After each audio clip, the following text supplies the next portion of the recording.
So, I mean, it's this jump that everyone talks about, this jump. Yeah, it's big. Yeah, it's definitely scary. I'm not taking away from that. Why not plan for it? It's not that hard to plan for things. If you could. Right.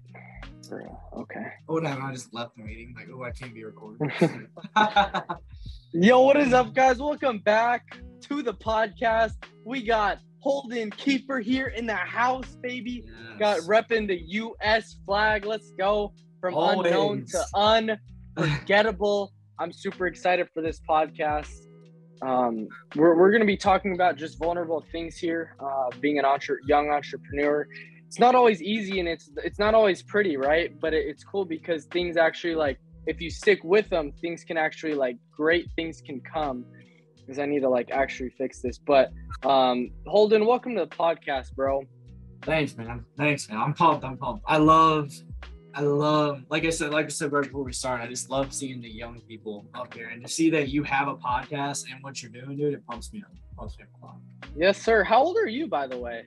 24. Dang, I just turned dude, 24 this year. Yeah. You're young too, bro. So we're getting into this industry early. That's awesome. So tell me a little bit about yourself. The average. Oh yeah. Oh, sorry. I think the average insurance agent is like a 55-year-old. So it's pretty old, dude.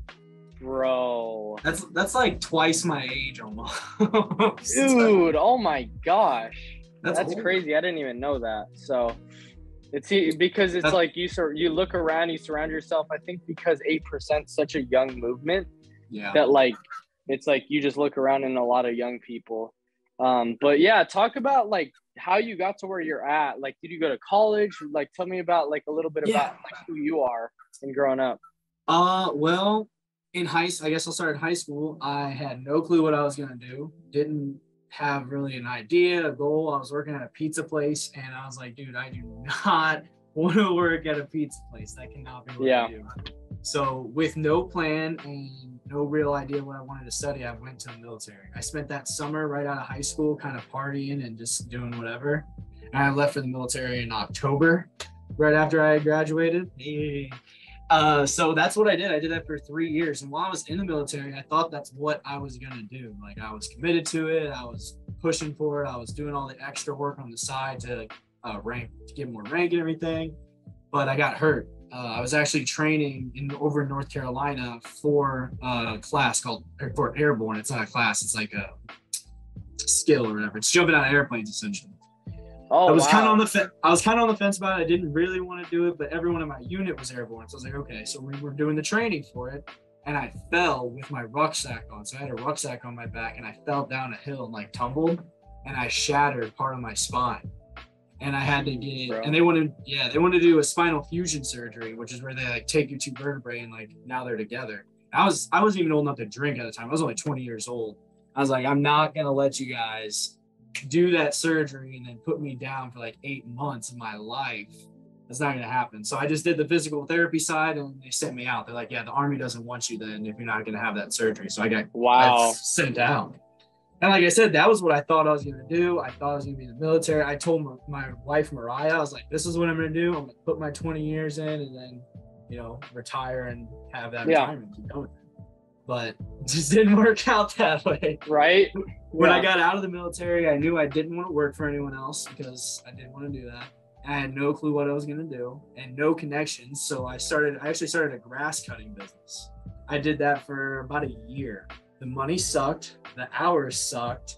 The work sucked. It was just so bad. It was so. Dude, yeah. I was working like 12 to 15 hours a day, 6 days a week, and I was only making like $1,500 to $2,000 a month. Jeez, it was bad, bro. It was not fun. So I had to run away from that. So I was just kind of looking. I was like, what do I want to do? I have no clue. I found Cody's videos on YouTube because I was just scrolling around on YouTube. Like, dude, what? Not doing anything. That's It's probably 2 or 3 bro. months.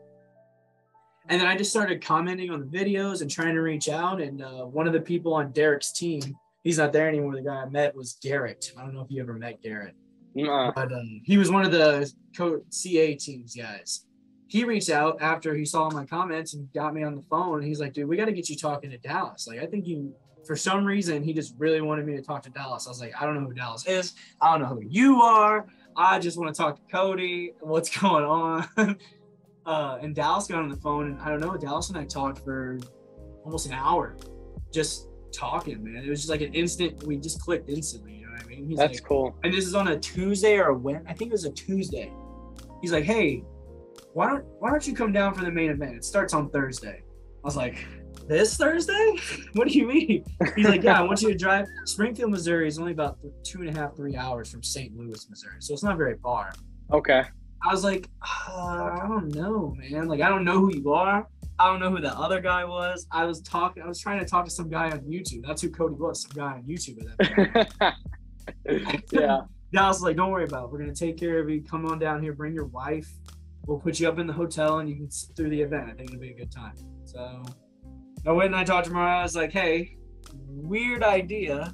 How about we go down to Springfield? She's like, we don't have money for that. I'm like, yeah, I know. Yeah. But it's taken care of by someone else because they really want me to come down there. So, I mean, if you're down, I'll go. And she's like, we're not doing anything else, right? So we drove down there. That's crazy. Yeah, we drove down there. And that's kind of how it started. That's how I got into the end. Because from there, when we got down, the first thing Dallas did was he walked me up to Josh Young's and Brian Askins. Those two were standing off, having their conversation. I don't know who they are. He walks me right up. He introduced me to the two of them, and I just stand there and have a conversation for, 30, 40 minutes with two of the biggest guys in the industry. Like, they were talking about Medicare, and I didn't even really know what it was at the time. Yeah. And they were talking about their businesses and everything. I'm sitting there, like, starry-eyed, like, oh, my God, who am I talking to? Yeah, dude, that's crazy. So you did that. Well, first of all, thank you for your service. Appreciate that, dude. We wouldn't be able to live this life without people working hard for that. So I appreciate that.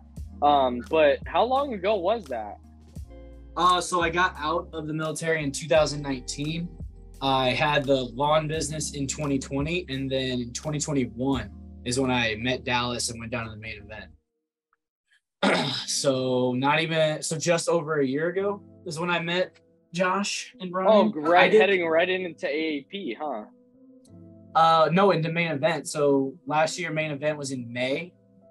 Oh, so gotcha. It was the beginning of the year. Now, I didn't join Medicare Peace of Mind until October, so AAP. Oh, there you go, bro.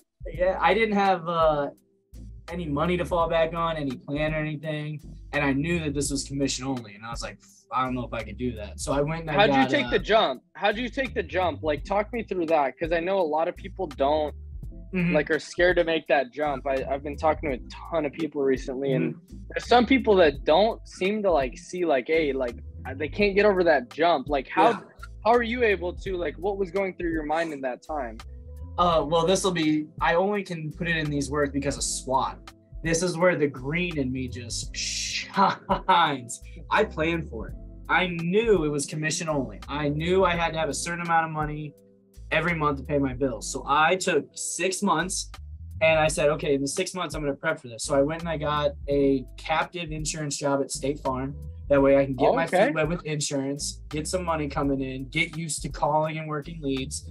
And then I picked up a second job delivering pizzas in the evening. So Monday through Friday, I'd work in insurance for 40 hours. And then 5 nights of the week, I'd go and I'd work for another 6 to 7 hours delivering pizzas. And I would just stack money up for 6 months. Wow. Every penny I got from delivering pizzas, I didn't need for my bills. So everything for 6 months just went into a savings account. And then my wife and I, Mariah, we lived a little more frugally than we were used to and saved up more money from that. So I said, I'm going to take 6 months and then I'm going to attack it because I'll have enough money saved up to get me through 3 or 4 months. So, I mean, it's this jump that everyone talks about, this jump. Yeah, it's big. Yeah, it's definitely scary. I'm not taking away from that.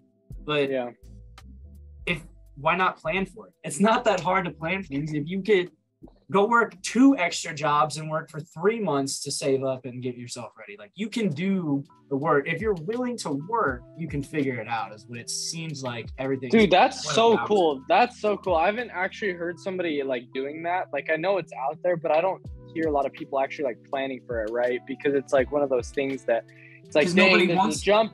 Exactly. Nobody wants to get that pizza delivery job. They just want the here They and just now, want to jump right? in and start making all the commissions that we hear about people like Nate Offer making, like Josh Young's making, like Josh Wiles making. Like these are people who are doing it, but you gotta work. They didn't just show up and have these appointments and people like, I want to buy from you. I want to buy from you. No, they had to go do the work. You know what I mean? Dude, yeah.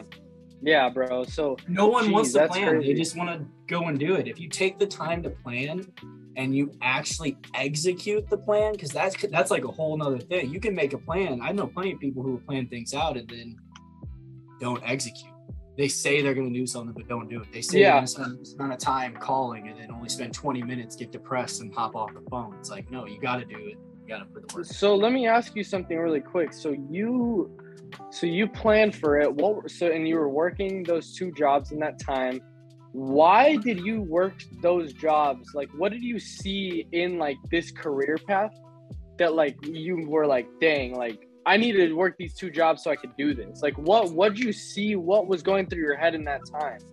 The attractiveness of the residual income. When I heard about Brian, like I said, my first entering the insurance, really, besides Cody Askins videos on YouTube, the first conversations I had about insurance were about Medicare and life insurance with Brian Askins and Josh Young. So I was listening to them and their production and what their businesses are doing. And they were talking about it like I wasn't even there, knowing I was there, like completely open. And they were talking about stuff that I was like, that's possible? Are you kidding? And Brian looked at me, he said, if I started at your age doing this, it would be tenfold this.